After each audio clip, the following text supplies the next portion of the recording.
une vidéo précédente, nous avons vu que l'ensemble des nombres réels, c'est l'ensemble des nombres qu'on connaît en classe de seconde.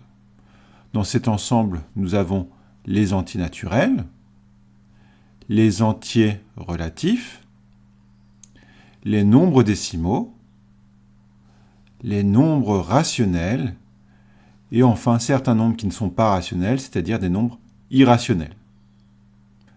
Eh bien, tous ces nombres, nous pouvons les placer sur une droite graduée. Pour cela, commençons par tracer une droite. Et afin de la graduer, il faut choisir une origine et une unité. Donc ici, j'ai choisi 2 petits carreaux pour unité. Ensuite, pour parcourir cette droite, nous allons aller de la gauche vers la droite. Donc nous allons mettre une flèche ici pour indiquer le sens de parcours. Et pour dire que la droite se prolonge indéfiniment à droite et à gauche, nous allons mettre ici les symboles moins l'infini et plus l'infini. Le symbole infini étant un 8 renversé.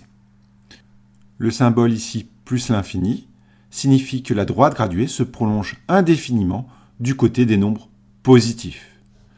De même, le symbole moins l'infini signifie que la droite graduée se prolonge indéfiniment du côté des nombres négatifs. Une fois que nous avons fait ceci, nous pouvons placer tous les nombres réels, en particulier les entiers naturels, mais aussi les entiers relatifs, qui sont constitués des entiers naturels, mais aussi des entiers négatifs. Nous pouvons mettre des nombres décimaux,